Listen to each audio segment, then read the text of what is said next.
दोस्तों, अक्सर हमें शुरुआती सालों में यही सिखाया जाता है कि अच्छे से मन लगाकर पढ़ाई करो, जिससे आगे चलकर तुम्हें एक बढ़िया सी नौकरी मिल जाएगी।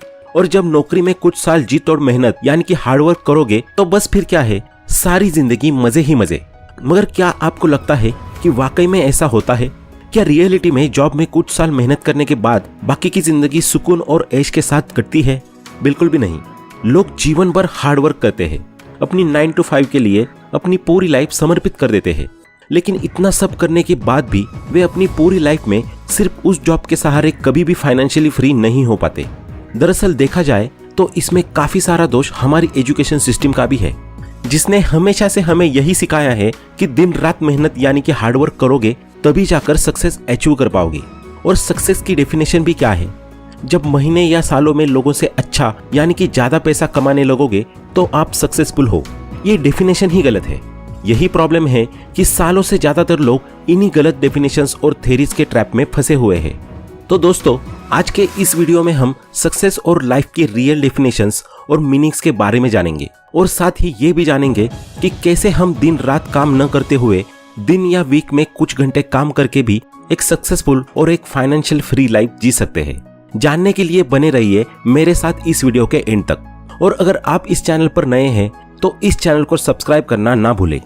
दोस्तों, the 4 Hour Work Week book के ऑथर टिम फेरिस बताते हैं कि एक बार जब उनकी एज अराउंड 8 ईयर्स रही होगी तब वे एक दुकान से लौट रहे थे और उस समय उनके हाथ में एक सिक्का था। रास्ते में उन्हें कुछ ख्याल आया और उन्होंने सिक्के को ऊपर उछालकर खेलना शुरू कर दिया। लेकिन अगली बार जब उन्होंने उस कॉइन को फ्लिप किया तो अचानक वो कॉइन उनके हाथ से फिसलकर गटर में जा गिरा। उसके बाद उन्होंने बहुत कोशिश की उस सिक्के को निकालने की, लेकिन सिक्का नहीं निकला। इस बात से परेशान होकर वे अपनी घर की ओर भागे और जाकर सारी बात अपने फादर को बता दी। उनके फादर ने उन्हें समझाते हुए कहा कि तुम्हें पैसे से नहीं खेलना चाहिए कभी। ऑथर अपने फादर की बात सुनकर दुखी हो गए, लेकिन वहीं पर बैठे ऑथर के ग्रैंडफादर ये सारी बात चुपचाप सुन रहे थे। उन्होंने टिम को अपने पास बुलाया और उन्हें प्यार से समझाने लगे। समझाते हुए ग्रैंडपा ने कहा, बेटा पता है तुम्हें यहाँ पर किस लिए डांट पड़ी? तो इस पर ऑथर ने कहा कि मैंने कॉइन खो दिया इसलिए। ऑथर की इस बात को सुनकर उनके ग्रैंडपा बोले, बेटा प्रॉब्लम ये नहीं कि तुमने एक कॉइन या सिक्का खो दिया, प्रॉब्लम ये है कि तुम्हारे पास वन एंड ओनली वही कॉइन था जो कि तुमने खो दिया। इसे सुनकर टिम को लगा कि उन्हें अपनी लाइफ का मूल मंत्र मिल गया। इस छोटी सी बात ने उनका पैसों के प्रति देखने का नजरिया बदल कर रख दिया, जिससे आगे चलकर उनकी पूरी जिंदगी बदल गई।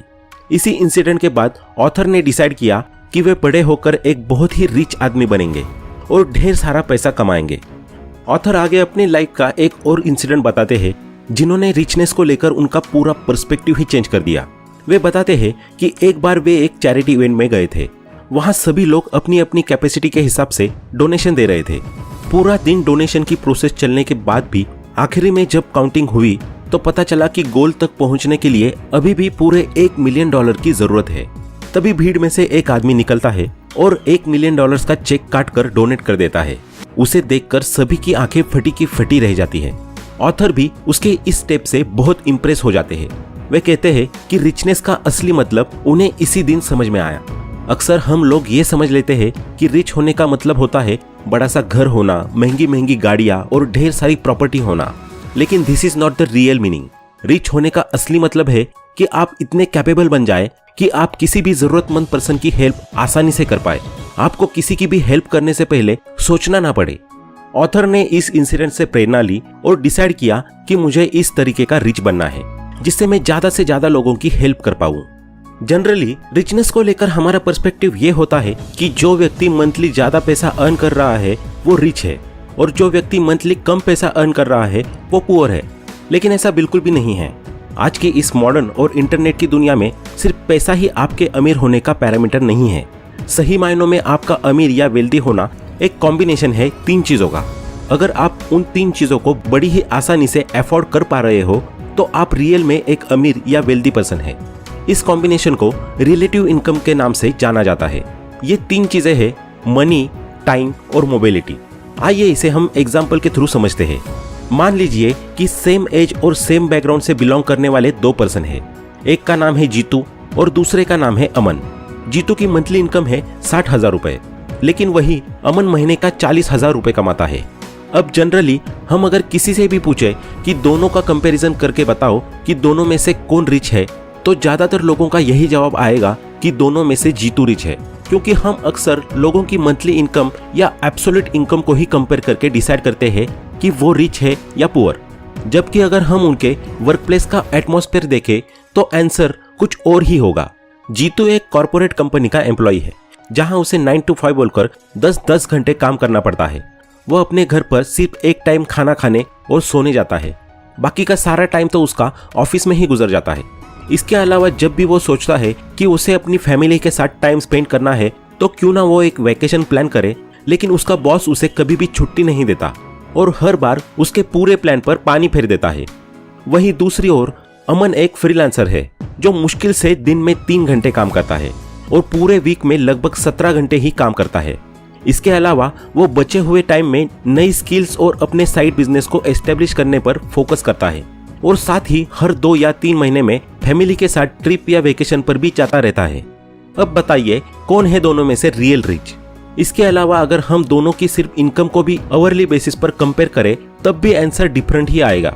जीतू पूरे वीक में लगभग 45 घंटे काम करता है, जबकि अमन पूरे वीक में सिर्फ 17 घंटे ही काम करता है। इस हिसाब से जीतू 1 घंटे का 333 रुपए कमाता है, जबकि अमन 588 रुपए कमाता है। अब बताइए कौन हुआ रियल रिच? ऑफकोर्स अमन, क्योंकि उसके पास तीनों चीजों का कॉम्बिनेशन है। उसके पास मनी भी आ रहा है, दूसरा वो काफी सारा टाइम बचाकर अपने और अपनी फैमिली के ऊपर स्पेंड कर रहा है, और तीसरा वो आसानी से कहीं पर भी कभी भी मूव कर सकता है। तो इस तरह उसके पास तीनों है, money, time and mobility. Author अपनी इस बुक के थ्रू एक फॉर्मूला बताते हैं जिसके थ्रू दुनिया का कोई भी आदमी सही मायनों में रिच और वेल्दी बन सकता है। ये फॉर्मूला है डील, जहां डी इज इक्वल टू है define, E is equal to eliminate, A is equal to automation और L is equal to liberate. आइए इनके मीनिंग को एक एक करके डिटेल में समझते हैं। सबसे पहला है डिफाइन, यानी कि टीम का कहना है कि लाइफ में सबसे पहले जरूरी है ये डिफाइन करना कि आखिर तुम्हारा रियल गोल क्या है, तुम अपनी लाइफ में क्या अचीव करना चाहते हो। इसके लिए खुद को डिस्कवर करना शुरू करें, अलग अलग काम, अलग अलग स्किल्स को ट्राई करके देखें, जिससे आपको जल्दी ही ये पता लग जाएगा कि आपका किस चीज में रियल इंटरेस्ट है, किस काम को करने में आपका सबसे ज्यादा मन लगता है, क्योंकि बिना इंटरेस्ट के काम को आप जिंदगी भर नहीं कर सकते और न ही आप उसमें कभी अपना 100% दे पाएंगे। साथ ही इस बात का भी ध्यान रखना है कि उस गोल को अचीव करने की जो प्रोसेस है उसमें हमें कभी भी एक्सट्रीम नहीं होना है कि उसको अचीव करने में दुनिया जहान, फैमिली, खुद की हेल्थ, टाइम सब झोंक दें। ऐसा बिल्कुल भी नहीं करना है। ऐसा रास्ता ढूंढिए जिसके थ्रू आप 9 से 10 घंटे के कामों को 4 से 5 घंटे में कर पाए और बचे हुए टाइम का लाइफ के बाकी हिस्सों जैसे लर्निंग, हेल्थ, ट्रैवलिंग वगैरह पर यूज कर पाए। अब दोस्तों आते हैं दूसरे पॉइंट पर, जो है एलिमिनेशन। इस पॉइंट के थ्रू टीम समझाने की कोशिश करते हैं कि गोल को डिफाइन करने के बाद आपका दूसरा काम होना चाहिए अपनी लाइफ से फालतू और बकवास की चीजों को एलिमिनेट करना। ऐसी चीजें जो आपको अपने गोल से भटका रही है या आगे भटका सकती है। ऑथर कहते हैं कि 2 चीजें होती है, एक होता है इफेक्टिव होना और दूसरा होता है इफिशिएंट होना।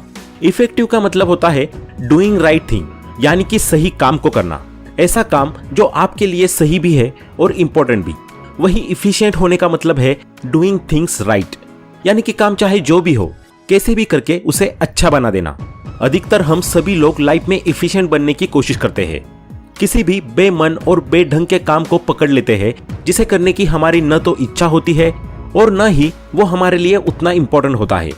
हम उसी को अच्छा और बेहतर बनाने में अपनी पूरी जिंदगी, अपनी पूरी एनर्जी लगा देते हैं, जबकि सक्सेसफुल होने के लिए जरूरी है कि हम इफिशिएंट न बनकर इफेक्टिव बनने की कोशिश करें, यानी कि उसी काम को चुने जो हमारे लिए इम्पोर्टेंट भी है और हमारे मन का भी है। बाकी के सारे फालतू कामों में अपनी एनर्जी को वेस्ट करना बंद कर दे।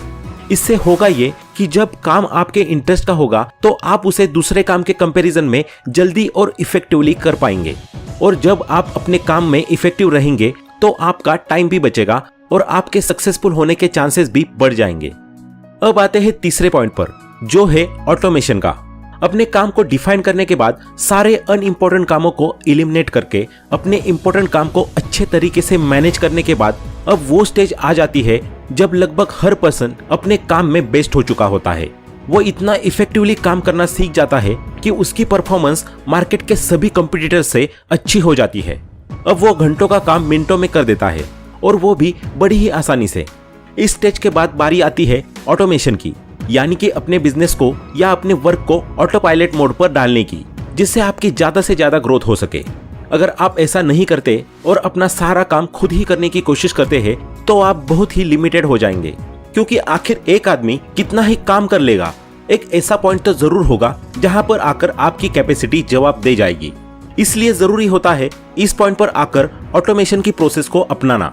जब आपका सारा काम बाकी सारे एम्प्लॉइज या वर्कर करने लगेंगे तो अब आपका काम केवल मॉनिटरिंग का रह जाएगा और आपका काफी सारा टाइम भी बचने लगेगा। इससे होगा ये कि आप इस बचे हुए टाइम का यूज अपने इस बिजनेस को नेक्स्ट लेवल पर पहुंचाने के लिए प्लानिंग कर पाएंगे। कहीं भी जाकर इसकी ग्रोथ को डबल या ट्रिपल करने के लिए रिसर्च भी कर पाएंगे। इसीलिए तो आपने देखा होगा कि ज्यादातर बड़े बड़े इंडस्ट्रियलिस्ट और बिजनेसमैन एक टाइम के बाद अपने वर्क को ऑटोमेशन पर डालने के लिए CEO हायर कर लेते हैं और खुद बस मॉनिटरिंग और उसकी ग्रोथ पर फोकस करते हैं। अब दोस्तों आते हैं लास्ट पॉइंट पर, जो है लिबरेशन। टिम फेरिस बताते हैं कि जब आपका बिजनेस चल निकले और आप रिच होने लगे, तब आपको ऐसा क्या करना चाहिए कि आप लिबरेट हो सके, यानी कि फ्रीडम के साथ अपना जीवन बिता सके। इसके लिए वे एक नया कंसेप्ट बताते हैं जिसका नाम उन्होंने रखा है मिनी रिटायरमेंट, यानी कि आप अपने काम से बीच बीच में रिटायरमेंट लेते रहे, जिससे आपकी लाइफ और वर्क दोनों बैलेंस बने रहेंगे। वरना अधिकतर होता यह है कि हम जीवन भर दिन रात काम करते हैं और बुढ़ापे में जाकर एक बार में ही फुल रिटायरमेंट लेते हैं। अब उस समय हमारे पास पैसा तो बहुत हो जाता है, लेकिन लाइफ को एंजॉय करने का टाइम ही नहीं बचता। इसीलिए मिनी रिटायरमेंट के इस कंसेप्ट को अपनाइए और अपनी लाइफ को काम के साथ साथ एंजॉय करते रहिए। तो दोस्तों आज के इस वीडियो में इतना ही। आशा करता हूं कि आपको ये वीडियो पसंद आया होगा। अगर आपको ये वीडियो पसंद आया हो तो वीडियो को लाइक करें और ऐसे ही वैल्यूएबल वीडियोस को देखने के लिए हमारे चैनल को सब्सक्राइब करना ना भूलें। आपका कीमती समय देने के लिए धन्यवाद। Thanks for watching.